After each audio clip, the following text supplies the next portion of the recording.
please guide us on like how to overcome rejections or failures at a young age, because when that happens to youngsters, they try to do things which are not good for them. It can include a lot of things like suicide. They get into depression, anxiety, and stress. Like, what is the like what they should do in that case, because they are being rejected and fail again and again? See,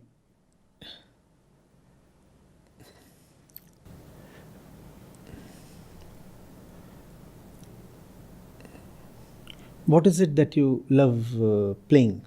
Any sports you're interested in? I love cricket. You love cricket. Tell me of something that you are just not interested in.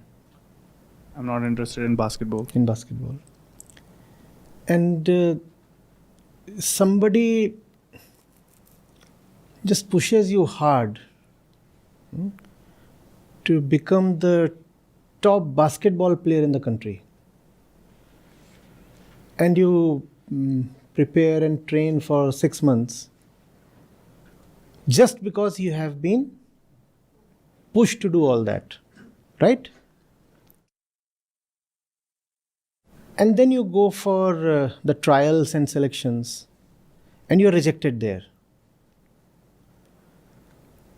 Now, should you be depressed or should you celebrate?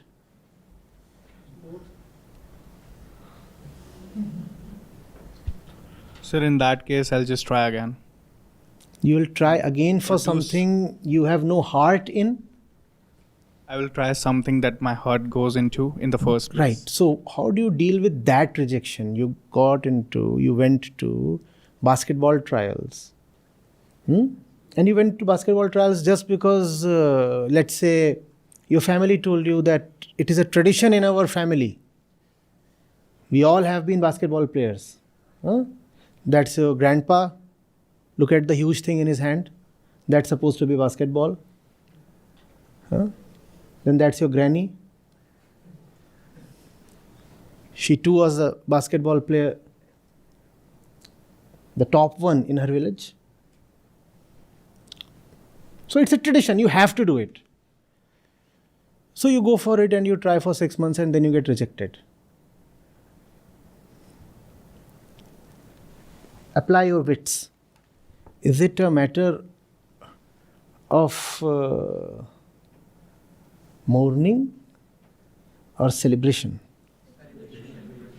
That's how you deal with rejections. You anyway never wanted those things.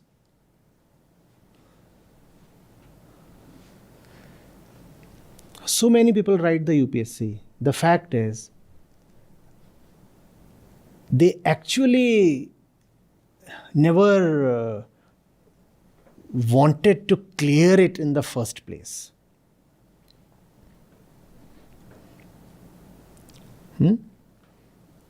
When I was writing one of these exams, I do not remember which one. One of the All India exams. Probably UPSC Civil Services. So I think my father, he said, right, the number of candidates that are appearing appears to be in several lakhs. But it's not against several lakhs you are competing.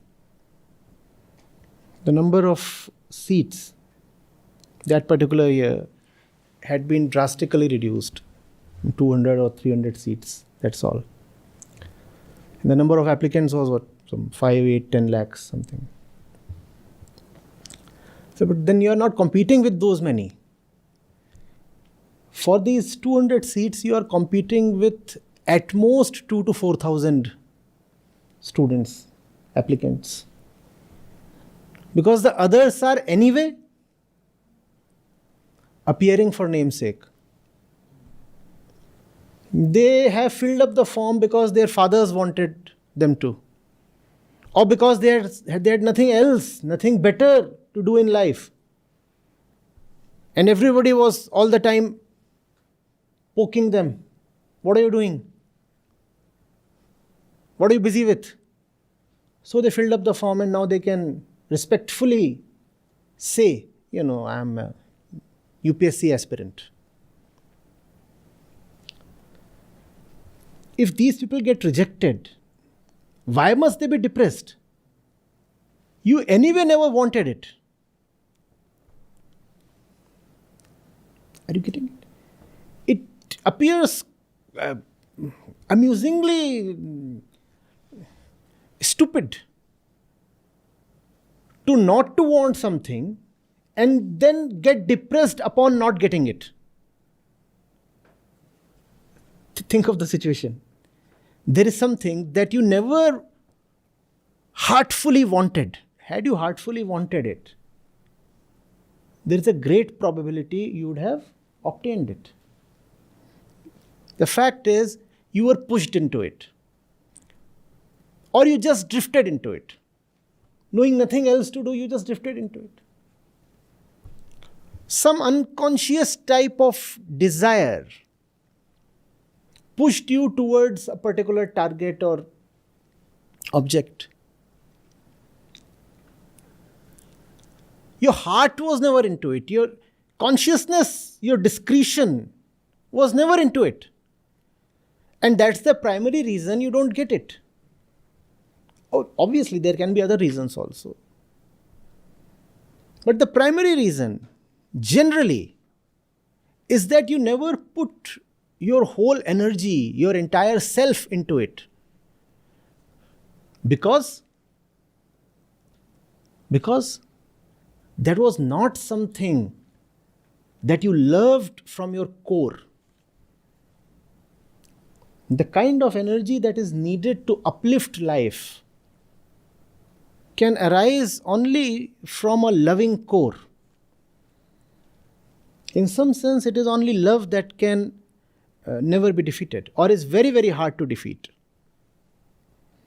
That which you call as normal desire is so easy to defeat. You are desirous of one thing. The salesman displays something more attractive to you. What do? Your desire immediately flips, or does it not? Does it not? The same thing does not apply to love. Because love involves consciousness. You have chosen something after due discretion. You are going for something because you know that the thing is indispensable. It's not just random whim, fad, fetish. It's a thing of the heart. I know myself. I know what I need. And I have to go after it. Now, who can stop me?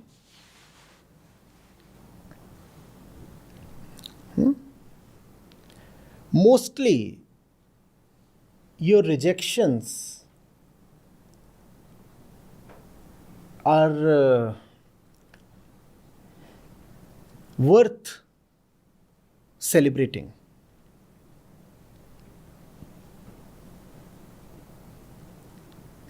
Those were needless burdens, responsibilities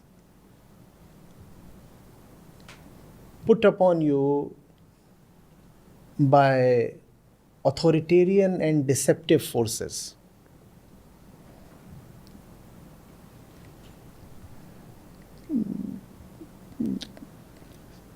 Saint poet Kabir Das, there's a beautiful one from him. भला हुआ मेरी मटकी फूटी, अब मैं पनिया भरन से छूटी.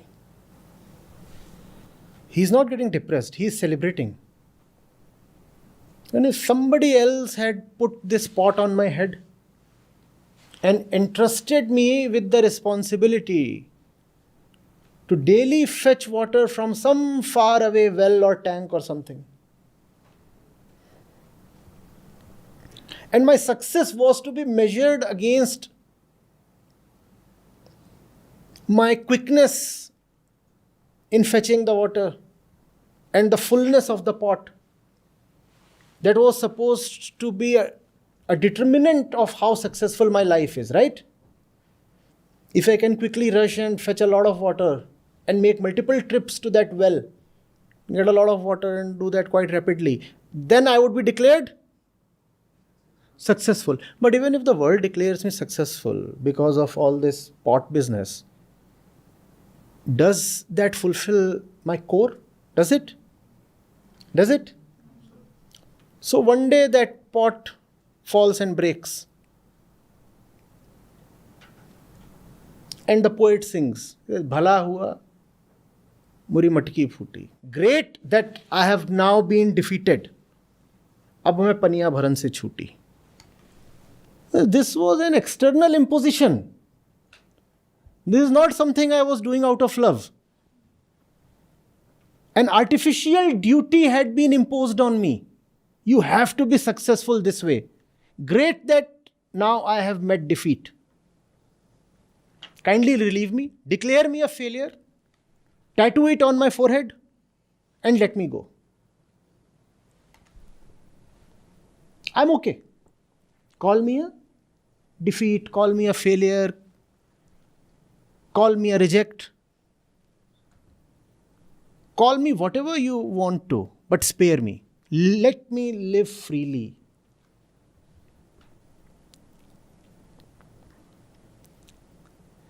On the other hand, if your target is arising from your core, then it is the love for the target that keeps you going all your life. There can be no rejection because there is always a continuous attempt. So how can you be depressed? You want something so wholeheartedly that you will never stop trying for it. Now tell me, where is the rejection? Tell me, where is the final failure? And that's probably the only way to live, especially as a young person, no? To be in love. To do something only because it deserves to be done. And it's so lovely, so compelling, so beautiful that it becomes irresistible. You cannot not do it. You cannot not love it. Now tell me, where is failure? So the problem does not lie in defeat or failure or rejection. The problem lies in the choice of the goal. Are you getting it? The question has to be, where are your goals coming from? How did something become your goal? How have you started wanting something? How exactly does that happen? And the quality of your choice depends on the quality of your being, the quality of the chooser within. If you are inwardly asleep, then all your choices will arise from very nebulous, very vague kind of criteria. They would not be choices in the real sense of the word. They would be like the toss of a dice. A 3 could show up, 1 could show up, 6 could show up. Have you chosen? It's a blind toss. Anything can show up. You have not chosen something. Randomly stuff is happening with you. And in biological life, there is only randomness. Just randomness. In conscious life, there is conscious choice arising from a single criteria, and that criteria is freedom. Randomness has no criteria. If there is some criteria, it can no more be called randomness. In internal life, there has to be a single criteria against which you determine your choices. What is that criteria? Freedom, betterment, liberation, growth. Is this making me better? Is this widening, deepening my consciousness? Am I learning something from this? Am I becoming more fearless out of this? That's what should determine the choice. And when your choices come from there, then you can take defeats in your stride. Then you say, fine. It's a lifelong journey. It's something I have to continuously do. It's such a humongous project, it can never get over. Will you ever say that your love for something has exhausted? You don't want to say that, right? So the project has to be an eternal one.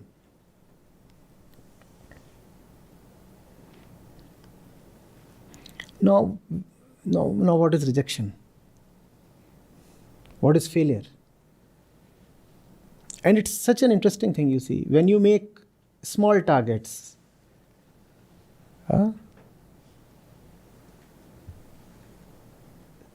then you face failures. And when you make huge targets, then there can be no failure.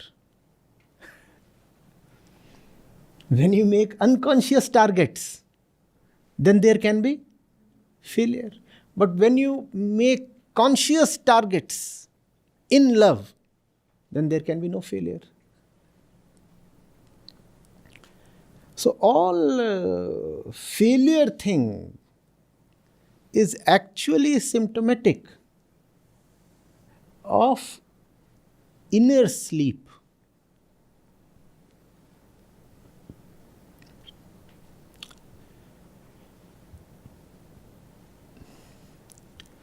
Is this too fast or too abstract or just too much? Huh? How did you people land here? You have read me, you have heard me. I've seen a lot of your videos on YouTube and Instagram. Okay. And the others?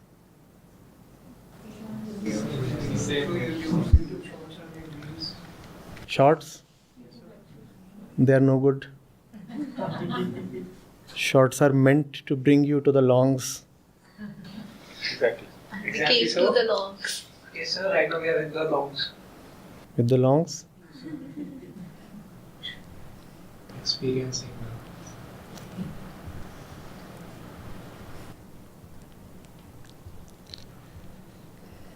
See, I'm not here to make a statement to the walls. It's the human being I am interested in. Not ideology, not theory, not empty lecturing. Right? I relate to human beings. So here I am speaking to you. All this is for you. Getting it? The purpose of this is not the enunciation of some kind of philosophy. The purpose is that you have come here, invested your time, energy. You should be better off when this whole thing closes. All right, yes.